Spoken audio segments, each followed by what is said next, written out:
হ্যাঁ guys, welcome back to my YouTube channel. আজ আমি চলে যাচ্ছি খুব স্পেশাল একটা জায়গায়। ইয়েস, আজ আমি যাচ্ছি বারসানা, রাধারানীর বাড়ি। চলো আজ আমি তোমাদের বারসানা দর্শন করাবো। তো রাধার বাড়ি কতটা সুন্দর আমি শুনেছি, কিন্তু এখনো পর্যন্ত আমার চোখে দেখা হয়নি। এই যে দূর থেকে দেখলাম, বাট আমার যাওয়ার খুব ইচ্ছে ছিল। আজকে আমার সেই ইচ্ছেটা পূরণ হচ্ছে।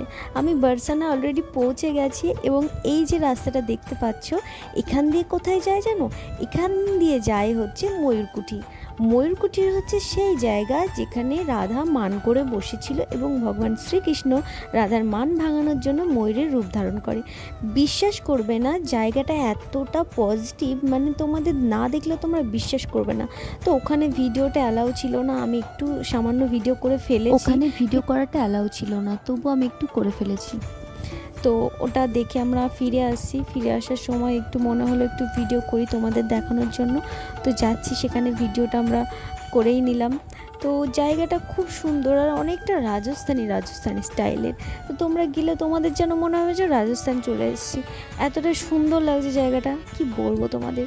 তো রাধার বাড়ি আমরা ঘুরে নিলাম। রাধার বাড়ির ওখানে কি আছে, রাধার যে মহলটা আছে সেটা আছে, ময়ূরকুঠির আছে, মান যে মন্দির আছে সেটা আছে। তো এখান থেকে আমরা সমস্ত কিছু এখান থেকে দেখে, এখানে পুজো টুজো কমপ্লিট করে এখান থেকে আমরা ডাইরেক্ট চলে গেলাম নন্দবাবার মহলে। নন্দবাবার মহলটাও ঠিক এখান থেকে 1 কিলোমিটার দূরে হবে, এতটাই উঁচুতে। তো আগে আমি ক্যালকুলেশনে বুঝতে পারতাম না যে রাধার সাথে কৃষ্ণের কিভাবে প্রেম হলো। বারসানা থেকে বৃন্দাবনের ডিস্টেন্সটা অনেকটাই। তো পরে বুঝলাম যে নন্দবাবার যে মহলটা, সেখান থেকে রাধার বাড়ি অলরেডি দেখা যায়। তো ভগবান শ্রীকৃষ্ণ সেখান থেকে বাঁশি বাজাতেন এবং রাধা এখান থেকে সেটা শুনতে পেতেন। তো চলো নন্দবাবার মহলে গিয়ে আমি দেখাই তোমাদের। ওখান থেকে জানলা দিয়ে পরিষ্কার রাধার যে বাড়িটা সেটা দেখা যাচ্ছে। ক্যামেরায় কতটা দেখাতে পারবো জানি না, কিন্তু সেটা খুব ভালোভাবে দেখা যাচ্ছে। আর অনেকটা উঁচু, তো পরিষ্কার ভালোভাবে বোঝা যাচ্ছে। তো চলো তোমাদের দেখাই। তার আগে নন্দবাবার মহলটা একটু ভালো করে ঘুরে নিই, চলো। এই যে মন্দিরটা দেখা যাচ্ছে, মন্দিরে খুব ভিড় ছিল, তো ভিড়ের জন্য আমি ভিডিও করতে পারি না, বাট আমি ভগবানের দর্শন করে চলে এসেছি। তো চারিদিকটা একটু ঘুরছি, চারিদিকে শুধু সবাই বলছে রাধে রাধে। এখানে রাধা নামেরই সব কিছু, তো ঠাকুরজির নামের থেকে রাধা নামের বেশি স্লোগান। তো যাই হোক, আমি একটু বলে নিলাম রাধে রাধে, একটু নমস্কার করে নিলাম। দূর থেকে ভগবানের দর্শনটা ভালোভাবেই করা যাচ্ছে। আর এই যে আমার হাজব্যান্ড ভিডিও করছে।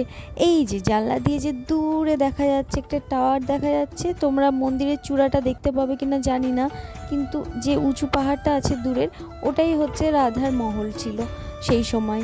তো এখান থেকে ভগবান বাঁশি বাজাতেন এবং ওখানে আওয়াজ পেতেন। তো এইভাবে ওনাদের প্রেমটা শুরু হয় এখান থেকেই। তো এইটাই হচ্ছে সেই জায়গা যেখানে ভগবান শ্রীকৃষ্ণ থাকতেন এবং ওই সাইডে থাকতেন রাধারানী।